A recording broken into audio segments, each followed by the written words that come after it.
Programme में दोबारा खुशामदीद कहते हैं। इमरान खान तो कहते हैं मैं इस्तीफ़ा लिए बगैर नहीं जाऊंगा, लेकिन हुकूमती और जो पीटीआई की मुज़ाकराती कमेटी है उसमें बातचीत हम दुआ गो हैं कि कोई नतीजा खेज हो जाए, क्योंकि एक साइड ने अपना पेपर गुज़श्ता रोज़ दे दिया था उस जिरगा को जो दरमियान में मुसालहत करवा रहा है, और आज हुकूमत ने अपना पेपर जारी कर दिया है। कुछ नुकात पे रजामंदी है और कुछ पे रजामंदी नहीं है। एक चीज़ जो मैं प्रोग्राम शुरू करने से और बहस करने से पहले यहाँ पर वो पॉइंट ऑफ पर्सनल एक्सप्लेनेशन आता है हाउस के अंदर, लेकिन यहाँ मेरा भी एक पॉइंट ऑफ पर्सनल एक्सप्लेनेशन है। जिस दिन पीटीवी पे अटैक हुआ, हमारे 2 कैमरामैन जो थे उनके सर फाड़े गए थे, पंजाब पुलिस वालों ने फाड़े थे बराह रास्त सोटियाँ मार के। वो फुटेज भी मैं आपको दिखाता हूँ।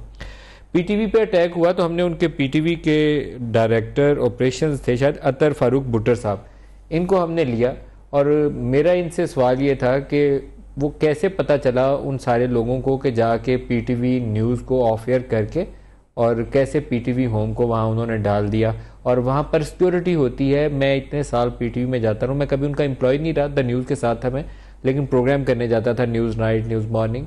तो वो सिक्योरिटी कहाँ गई थी उस वक्त, वो क्यों नहीं थी? 24/7 पुलिस पोस्ट होती है। तो अतर फारूक बुट्टर साहब का मैं आपको जवाब सुनाऊंगा, फिर मैं बताता हूँ कि आगे कहानी क्या है। जवाब सुनाइएगा जी बुट्टर साहब का। आपको सरप्राइज नहीं हुआ कि टेक्निकली वेल अवेयर थे कि कहाँ से कौन सी तार बंद करेंगे तो पीटीवी वर्ड ऑफ होगा, कहाँ से पीटीवी, ये तो इनको टेक्निकल नॉलेज था इस चीज का। मैं अपने कंट्रोल रूम में था, नीचे जाऊंगा। बिल्कुल ठीक है, आपने दुरुस्त कहा कि हमारे लिए ये हैरान कुन बात थी, क्योंकि बाहर जो लोग बिल्कुल आम लोग लड़ रहे थे, लेकिन मैं अपने कंट्रोल रूम में था तो मुझे पीटीवी वर्ल्ड से एक बंदा है, उसने कहा जी हम ऑफ एयर हो गए हैं। तो फिर हमने अपने चैनल पर यह खबर दी कि पीटीवी वर्ल्ड की नशियात बंद हो गई। थोड़ी देर बाद हम खुद ऑफ एयर हो गए जी। ये बुट्टर साहब कह रहे थे कि वो खुद हैरान थे कि उनको कैसे पता करना था कि किसको ऑन करना है और किसको ऑफ करना है। तो मसला ये है कि मैंने उनको आगे से कहा कि मैं तो इतने साल खुद पीटीवी स्टेशन चाहता रहा हूँ, यहाँ पे समा पे बैठा प्रोग्राम कर रहा हूँ, मेरे सामने कैमरा पड़ा है, मुझे ये भी मालूम नहीं कि स्विच ऑन और स्विच ऑफ कैसे होता है। इसके बाद कुछ न्यूज़ ऑर्गेनाइजेशन ने और कुछ फेक अकाउंट्स हैं सोशल मीडिया के ऊपर, वो उन्होंने नदीम मलिक लाइव की वो लोगो लगाई हुई है और साथ स्टेटमेंट में कुछ इजाफी कलमात इरशाद फरमाए हुए हैं। और मुझे एहसन इकबाल साहब ने आज फ़ोन करके पूछा कि भाई ये तुम कह रहे हो? मैंने कहा कि ये देखो कि किस अकाउंट के लगे नीचे लगा हुआ है, वो फेक अकाउंट है या कुछ ऐसी ऑर्गेनाइजेशंस हैं जो अनऑथोराइज यूज़ कर रही हैं। तो मैं कोशिश करूँगा जो हमारा IT डिपार्टमेंट है वो कंप्लेंट आज ट्विटर को लॉन्च करे, ट्विटर के ऊपर ये मौजूद है, तो उससे पहले वो खुद हटा दें, नहीं तो उनके अकाउंट्स ब्लॉक हो जाएंगे। आज हम उनकी कंप्लेंट ऑफिशियली लॉन्च करेंगे, क्योंकि उसके आगे उन्होंने ये यहाँ तक की बातें तो ठीक हैं, इसके आगे उन्होंने खुद से एज्यूम कर लिया कि मैंने आगे क्या कहा है। ये जिसने भी कहा है भाई वो उसको हटा लो, नहीं तो आज रात कंप्लेंट लॉन्च करेंगे। यहाँ पर मैं इसको रोक रहा हूँ। हम आपको सुनवाएंगे आज चौधरी निसार और एतजाज़ एहसन साहब के दरमियान जो मुकालमा हुआ वो सुनवाएंगे। गुज़श्ता रोज़ चौधरी निसार साहब ने एक बयान जारी किया था जिसमें इनको लैंड माफिया का लीडर और LPG का बेनिफिशरी और सियासत को तिजारत बनाने वाला सारा कुछ कह दिया था। आज उसके जवाब में चौधरी निसार ने राइट और लेफ्ट से इतने पंचेस लगाए हैं चौधरी निसार साहब को कि मामला बहुत बिगड़ गए हैं। वो सुनवाते हैं पहले, फिर इसके आगे गुफ्तगू करेंगे। सुनवाइएगा जी चौधरी एतजाज़ ने क्या कहा। आपको इल्म नहीं है कि 2000 में ये डीरेगुलेट हो गया था, 2000 में LPG डीरेगुलेट हो गई थी, आपको इल्म नहीं है? Take me to court, I will take you to the cleaners. बात करते हैं को दोबारा वेलकम करते हैं। ये एतजाज़ साहब की स्टेटमेंट्स थी, अभी और भी सुनाऊंगा क्योंकि बहुत ही सख्त किस्म के बयानात उन्होंने आगे चल के और भी दिए। ये हिस्सा भी नरम वाला, ये समझिए अभी सिर्फ वो एपिटाइज़र था, असल चीज़ अभी बाद में आनी थी। ये हमारे प्रोड्यूसर साहब ने अभी नरम वाली गुफ्तगू सुनवाई है। हमारे साथ कमर ज़मान कायरा साहब हैं और राना मशहूद साहब हैं, दोनों को वेलकम करता हूँ। राना साहब, चौधरी एतजाज़ तो आपकी दोस्ती करवा रहे थे और आपका मसला हल करवाने के लिए कोशिश थे, ये क्या हुआ? इतनी गर्मा गर्मी क्यों करवा दी आपने? गर्मा गर्मी जी वो क्या कहते हैं, लहू गर्म रखने का है एक बहाना। ये पार्लियामेंट के अंदर मेरा ख्याल है कि फ्रैंकली जो कुछ भी हुआ वो बेहतर नहीं हुआ, और जिस तरह का माहौल पार्लियामेंट के अंदर पिछले चंद दिनों से चल रहा है और जिस तरह जमहूरियत की मजबूती की बात हो रही है, और इसके अंदर मतलब आई डोंट थिंक कि ये कोई अच्छी टाइमिंग थी। लेकिन राना साहब, कल चौधरी साहब को जरूरत क्यों पेश आई थी कि वो एतजाज़ साहब के बाद में लड़ाई लड़ लेते, लेकिन कल ही क्यों जरूरत पेश आई थी कि इन्हें कहते कि ये तो वो लैंड माफिया है, ये LPG का कोटा लेने वाला है, सियासत को तिजारत बनाने वाला है, सारा कुछ, काफ़ी सारी बातें सख्त थी ऐसी कि जिसके ऊपर वो पक्का था कि एतजाज़ साहब तो आज बोलेंगे।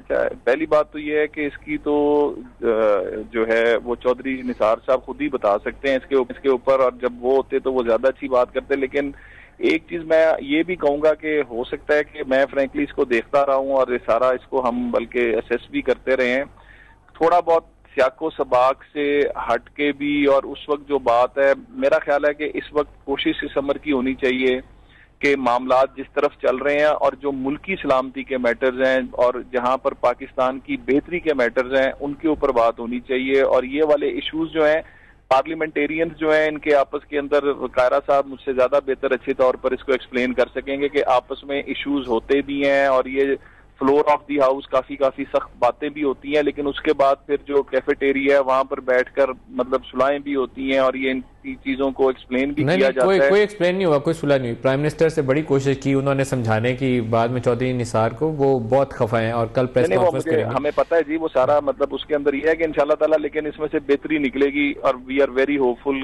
कि ये अगर तो कल चौधरी निसार ने प्रेस कॉन्फ्रेंस ना की, 2 दिन चुप रहे, तो फिर तो मामला दब जाएगा। और अगर कल प्रेस कॉन्फ्रेंस की तो फिर आप ये जो कह रहे हैं ना कि बेहतरी निकलेगी, फिर बेहतरी नहीं निकलेगी, फिर लड़ाई हो जाएगी।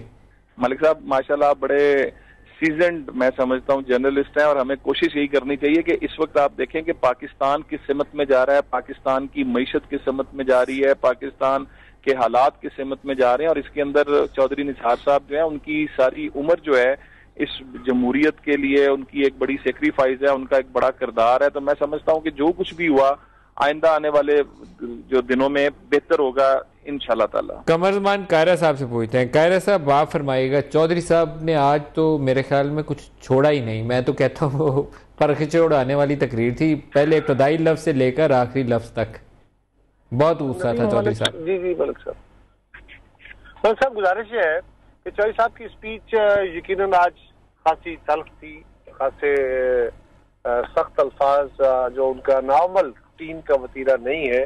चौधरी एतजाज हसन साहब के साथ आपकी दोस्ती भी है, आप बतौर साथी भी उनको एवेल्युएट करते हैं। नवानों के अंदर आमरीतों के दौर में भी वो रहे हैं, बड़े तल्ख। और चौधरी एतजाज वो भी हैं जिनके सर फटा और जिन्होंने मारे खाई हैं बचपन से लेकर जवानी तक, और इस बुढ़ापे में भी वो जेलों में जाते रहे।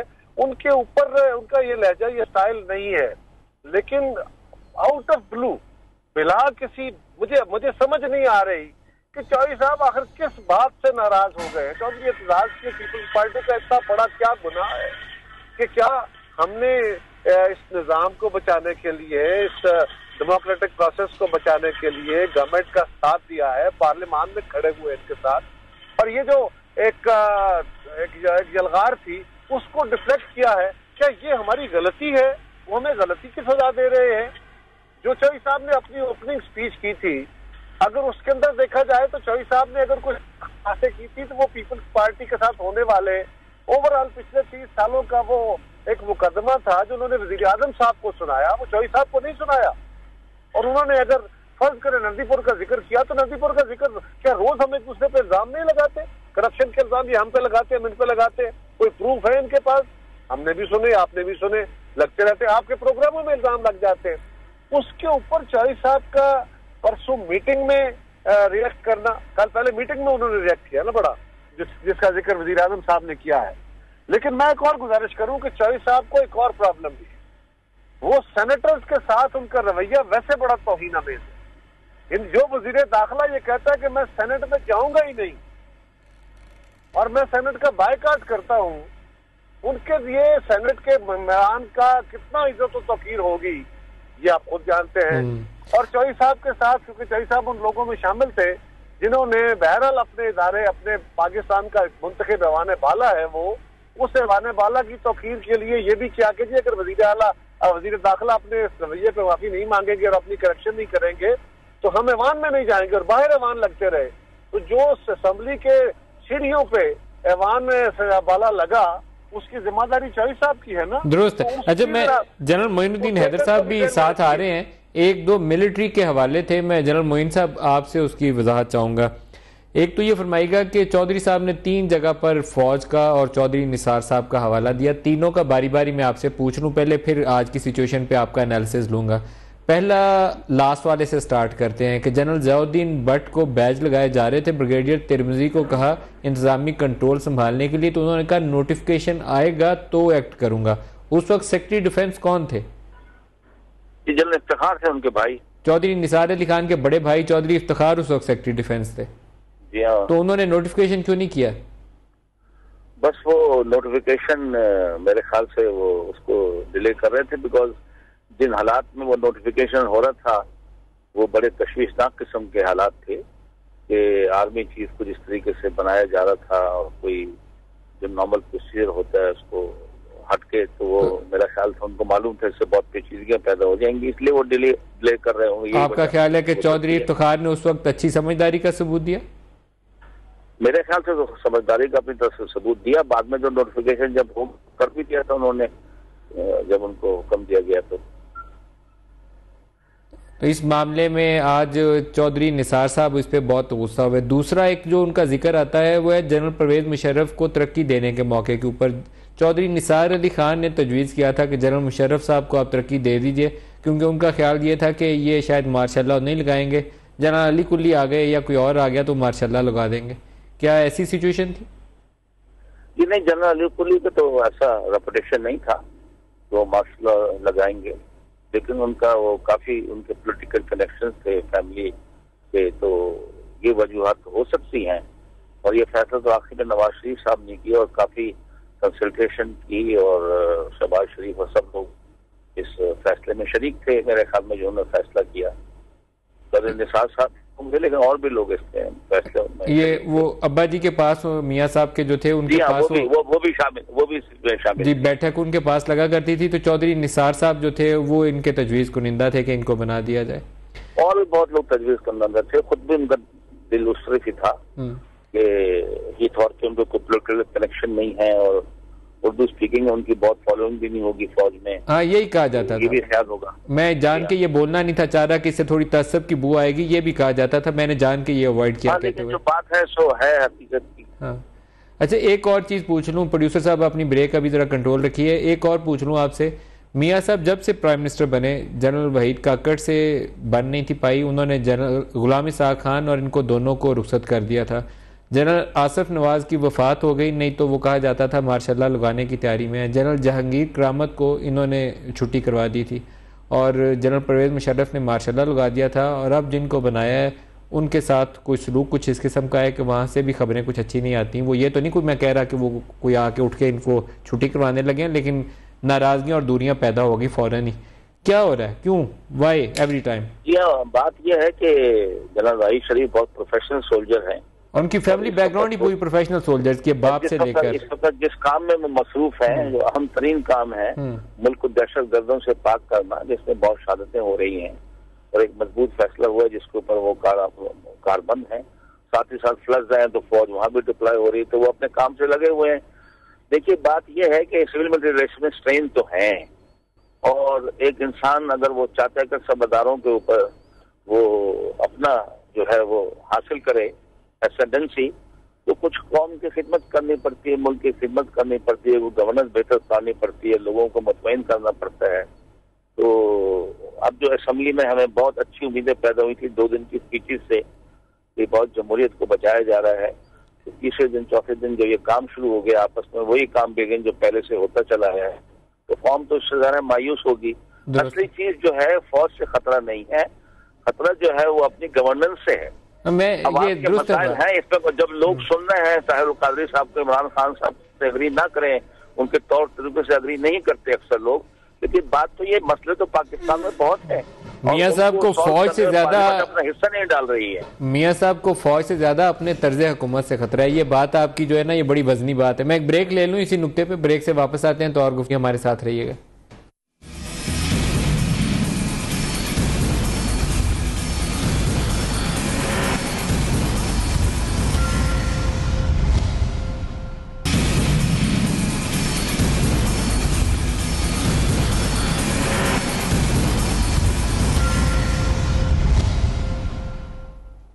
दोबारा खुशामदीद कहते हैं।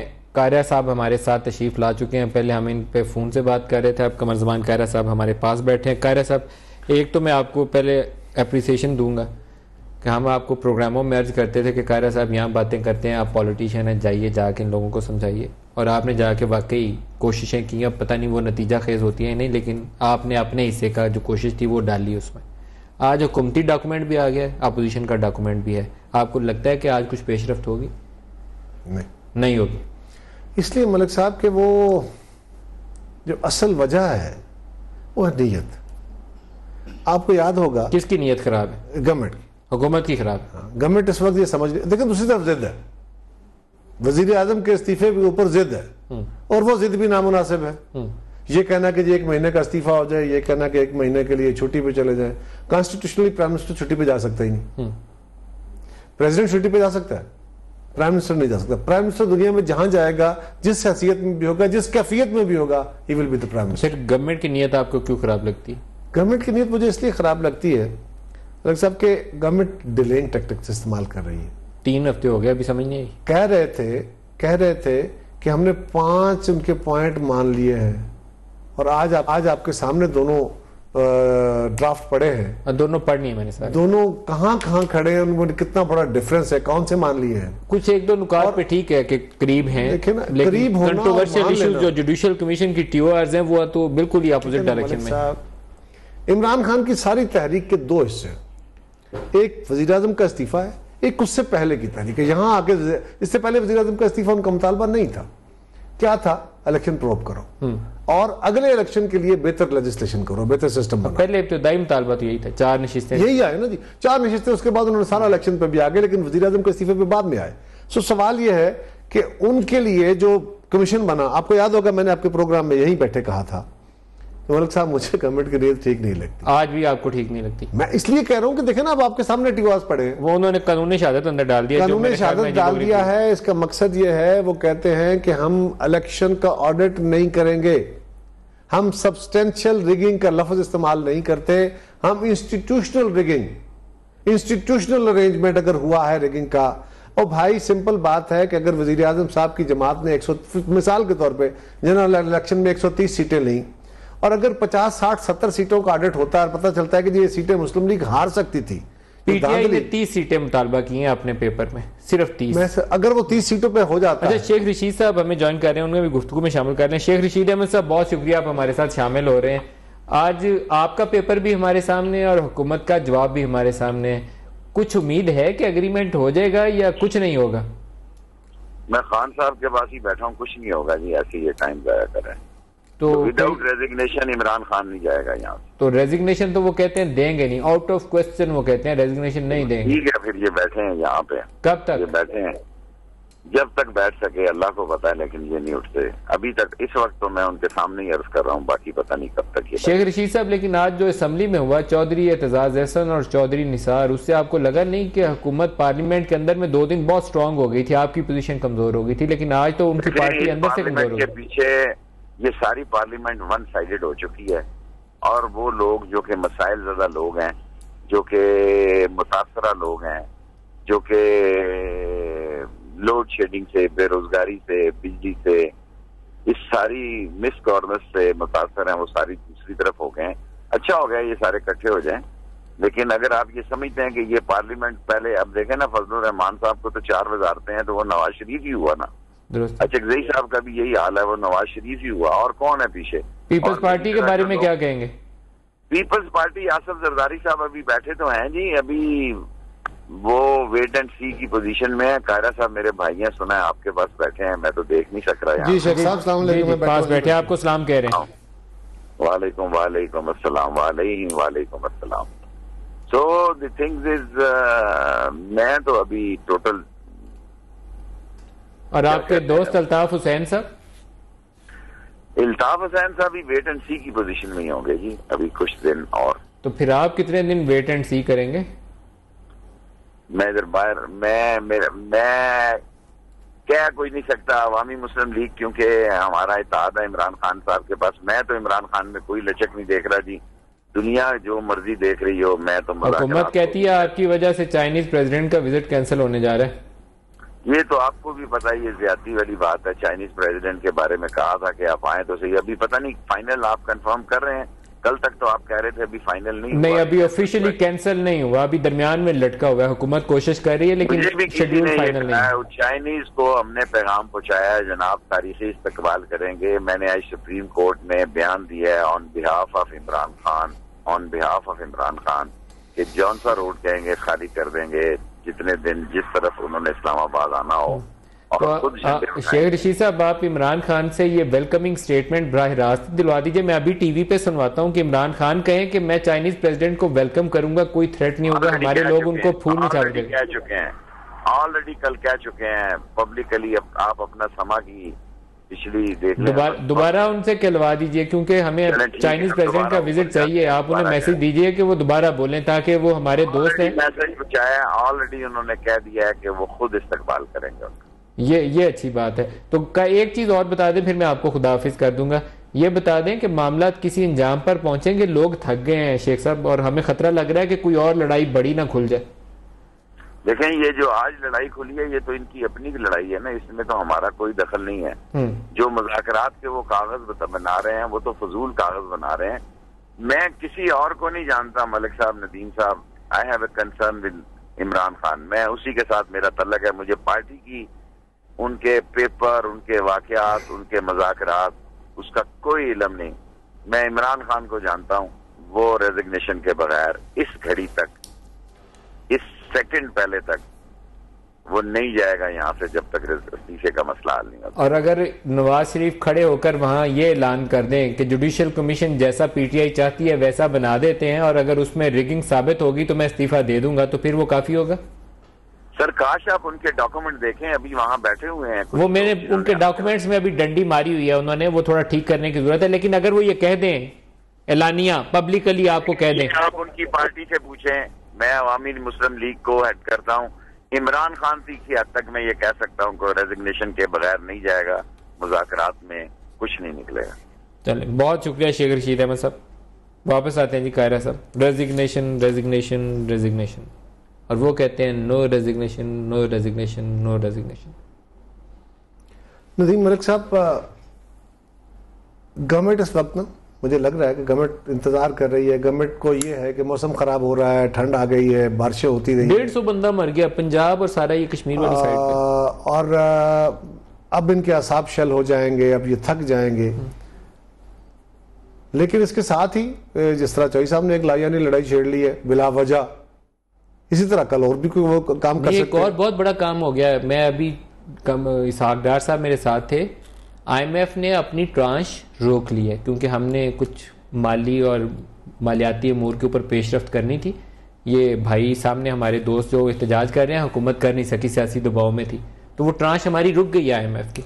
हम अफोर्ड नहीं कर सकते ऐसी सिचुएशन। देखिए मलिक साहब, ये इस पे बात करते हैं, ये एक और इशू है, ये इसको मैं इस पे बात करता हूँ। मतलब लेकिन मेरा इशू मलिक साहब इस वक्त ये है कि गवर्नमेंट जो है वो तसाहिल से काम ले रही है, डिलेइंग टैक्टिक्स इस्तेमाल कर रही है। उनको ख्याल ये है कि कुछ मौसम खराब हो रहा है और कुछ शायद इस असेंबली के या जॉइंट सिटिंग से जो रेजोल्यूशन आएगा उससे उन्हें सपोर्ट मिल जाएगी और वो यूज ऑफ फोर्स करके इनको यहाँ से हटा लेंगे, जो कि बड़ा नामुनासिब होगा। मैंने परसों भी कहा था इनको कि गवर्नमेंट को चाहिए कि ये असेंबली के अंदर होने वाला जो कंसेंसस है, जो रेजोल्यूशन है, वो तो बाद में आएगा ड्राफ्ट की सूरत में, नहीं रेजोल्यूशन तो बाद में आएगा, लेकिन जो इस वक्त रिजॉल्व नजर आ रहा है मुझे और आपको भी नजर आ रहा है कि एक कंसेंसस बिल्ड हुआ है कि हम सब इकट्ठे हैं और हम पार्लिमानी निजाम को बचा के चलेंगे।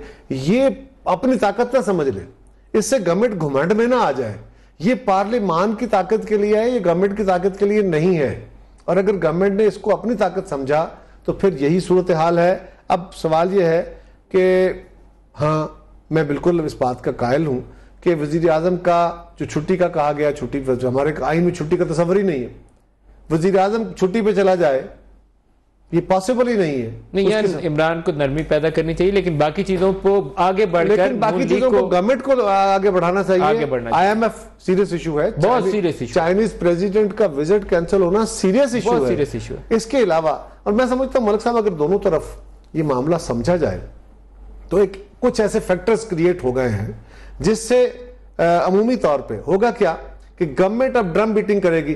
चाइनीज प्रेसिडेंट का अल्लाह ना करे विजिट कैंसिल हो, अगर कैंसिल हो भी गया तो वो सदा के लिए कैंसिल नहीं होगा, पोस्टपोन होगा। वो पोस्टपोन होगा, कैंसिल नहीं है, मैंने पोस्टपोन होगा भैया, यही मैं कहना चाह रहा हूँ, वो पोस्टपोन होगा और वो इमदाद आज नहीं तो कल आ जाएगी, लेकिन वो बदमजगी के साथ आएगी। सवाल ये है सब खदशा पता क्या है आपको मालूम है कि सिचुएशन ये है कि अगर कमीशन बन जाता है, इमरान की और नवाज शरीफ की लड़ाई जारी रहती है, तो एक ऐसा प्राइम मिनिस्टर जो बिल्कुल लेम डक बन गया और जिसके फ्यूचर के ऊपर खदशात हों, वो उस वक्त तक उस विजिट को होल्ड बैक कर देंगे। नहीं मलिक साहब, गुजारिश है कि उन्होंने मेरी बात सुनिए, चाइनीज गवर्नमेंट के साथ ये मुआहदात जो थे इनकी बुनियाद इस गवर्नमेंट ने नहीं रखी, स्टेट ऑफ पाकिस्तान, ये स्टेट ऑफ पाकिस्तान ने रखी थी, हमारे दौर में रखी गई थी। अब इस गवर्नमेंट के साथ वो कंटिन्यू कर रहे हैं अपने मुज़ाकरात को, अगली जो भी गवर्नमेंट आएगी उसके साथ या ये कंटिन्यू करेंगे या अगली को गवर्नमेंट आ जाती है, फर्ज करे। लेकिन अनसर्टन पॉलिटिकल सिचुएशन में ये बात अपनी जगह दुरुस्त है, लेकिन मेरा ये यकीन है कि चाइनीज उनमें से नहीं है। बाकी ममालिक ऐसे हैं जो होल्ड बैक कर लेते हैं, IMF होल्ड बैक कर लेगा क्योंकि ये मल्टीलेटरल डोनर एजेंसी है, डिले हो गए। लेकिन मैं इस पे गुजारिश ये करूं, ये एक अपॉर्चुनिटी भी है। आज मुल्क में फ्लड है, चाइनीज प्रेसिडेंट का विजिट है, IMF ने आपकी ट्रांच रोक ली है, इसको दोनों अतराफ एक अपॉर्चुनिटी के तौर पर इस्तेमाल करें। गवर्नमेंट भी अपना जरा थोड़ा सा रवैया नरम करे और उनकी जायज शराइत को जिसमें मीन में न डाले, और जो इलेक्शन प्रोब का मुतालबा इमरान खान का है उसको माने, उनके हलकों का इलेक्शन माने, उनको प्रोब कराए। प्राइम मिनिस्टर के इस्तीफे से इमरान खान साहब थोड़ा सा मेहरबानी करें, उसको पोस्टपोन कर दें, लिंक करें उसके साथ। मैंने तो अभी डार साहब के साथ ऑन एयर में और मैं छोटी सी बात करूं, आप डॉक्टर साहब की बात कर लीजिए। मैं ये कहना चाहता हूं कि ये जो इलेक्शन जो कमीशन बने, उस कमीशन की रिकमेंडेशंस जो है वो मैंडेटरी होनी चाहिए। और आपको याद होगा कि ये कमीशन का आइडिया भी मैंने दिया था और मैंने ये बात भी कही थी कि इसके लिए इमरान खान साहब को, कादरी साहब को फौज की तरफ या अदलिया की तरफ नहीं देखना चाहिए, असेंबली के अंदर से, पार्लियामान के अंदर से उनको गारंटी मिलनी चाहिए और सियासतदान ये गारंटी फराहम कर सकते हैं। नदीम साहब, आज भी हो सकता है। नहीं, इस कमीशन के ऊपर ये चीज हुकूमत ने अपने पेपर में डाल दी है कि हम इसे ऑर्डिनेंस के जरिए नहीं, through an act of parliament इसे अप्रूव करेंगे, पार्लिमानी पार्टीज की हिमायत के साथ इसको पास करेंगे और इसको मैंडेटरी रिकमेंडेशंस की शक्ल दे देंगे। देखिए ये डाल दिया, अगर तो लेकिन कानून शहादत लिख के तो एक पख ऐसी लगा दी है कि जिससे बात आगे नहीं बढ़ेगी। गुजारिश ये है कि उसमें कानून शहादत का इशू और है। बात यह है कि वो कहते हैं करना क्या है, क्या इलेक्शन ऑडिट करना है या इमरान खान के इल्जाम? नहीं, अभी इलेक्शन ऑर्डर का तो जिक्र ही नहीं कर रहे, यही तो इशू है। वो तो कह रहे हैं बिगर ये जो प्लान है कि आपने धांधली करवाई नवाज शरीफ और इफ्तिखार चौधरी, इससे आगे नहीं हटता। एक है सब्सटेंशियल रिगिंग, एक है इंस्टीट्यूशनल रिगिंग। सब्सटेंशियल रिगिंग ये है कि अगर मुस्लिम लीग के 30, 40, 50 हलकों में रिगिंग साबित हो जाती है और पता चलता है कि अगर इनको ये सीटें, ये रिगिंग ना होती, ये सीटें नहीं जीत सकते थे और उसकी जगह काफिले नून लीग की अपने PTI सीटें जीत सकती थी, पीपल्स पार्टी जीत सकती थी, इंडिपेंडेंट आ सकते थे, तो मियां साहब की गवर्नमेंट नहीं बन सकती थी। फिर वो सब्सटेंशियल रिगिंग है, गवर्नमेंट को उस बात को मानना पड़ेगा। आप कहते हैं अगर इनका ये ख्याल हो, बिल्कुल ऑडिट होना चाहिए। आज अफगानिस्तान ने 8 मिलियन वोट का 7 हफ्तों में वोट ऑडिट कर लिया। हम 14 माह से उस लड़ाई से नहीं निकले, उन्होंने 7 हफ्तों में कर लिया। उनका प्रेसिडेंशियल फॉर्म है, वहां पे और सिस्टम है। वोट ऑडिट तो हमें एक प्रिंसिपल पे खड़ा होने की जरूरत है मलिक साहब। गवर्नमेंट अगर इस मामले को समझ ले और अगर वो समझे कि नहीं, आज उनको अपोजिशन की जरूरत भी नहीं रही। आज चौधरी निसार अली खान साहब ने जिस तरह सेनेट को हेज समझा, आज पीपल्स पार्टी के साथ भी उन्होंने ये सुलूक कर लिया। एक ला यानी लड़ाई छिड़वा ली जिसकी कोई वजूद, कोई जरूरत नहीं थी। और मैं अगला मुझे खतरा, आखिरी बात, अगला खतरा मुझे ये है कि अगर चौधरी साहब ने, जो समझदार आदमी है, नहीं कल प्रेस कॉन्फ्रेंस करेंगे, कल वो प्रेस कॉन्फ्रेंस अगर करके और उसमें कोई हार्श लफ्ज़ें दोबारा वो अपना आगाज करते हैं जिसका आगाज उन्होंने किया, तो फिर हालात हमारी तरफ से काबू में नहीं रह सकेंगे। हमारे कारकुन पहले ही हमारे कंट्रोल में नहीं है, वो हमारे ऊपर पहले बहुत ज्यादा मोतरज हैं। हमें चौधरी साहब से भी उनकी चौधरी निसार प्रेस कॉन्फ्रेंस करेंगे तो हालात काबू में नहीं रहेंगे। मैं ये नहीं कह रहा, इस बात सुनिए जरा। जनरल मोइन साहब लाइन नहीं, आपने कह दिया टिकर ना चल जाए इसका। मैं जो कह रहा हूं उसका टिकर चलाइए अगर आपने चलाना। वो ये है कि चौधरी साहब प्रेस कॉन्फ्रेंस करें या चौधरी साहब असेंबली के फ्लोर पर बोले, हम उनकी लैंग्वेज को और उनके कंटेंट को देखेंगे। अगर उन्होंने अपने ऊपर उठने वाले सवालों के जवाब दिए और उनका लहजा और जवाब मुनासिब रहा और वो किसी और की जात की तरफ न गए, तो फिर सूरत हाल मुख्तलिफ हो सकती है। और अगर उन्होंने अपना पिछला पेस और अपना रवैया जारी रखा और जो रवैया उन्होंने सेनेट के साथ रखा हुआ है, तो फिर यकीनन उनके साथ चलना पीपल्स पार्टी के लिए खासा मुश्किल हो जाएगा। लेकिन एक बात, मुझे जनरल मोइन साहब से बात करने, आखिरी बात मुझे कह लेने दीजिए। जनरल साहब, गुजारिश ये है कि लेकिन पीपल्स पार्टी की commitment with the system, with parliament, with democracy. General Moin साहब ये बताइएगा कि इस सारे अरसे में एक चीज जो बार बार हम देखते थे, फौज को फैसिलिटेटर के तौर पर दरखास्त की गई, फिर एक एम्बैरेसिंग सिचुएशन क्रिएट की गई, फिर उसकी वजाहत की गई।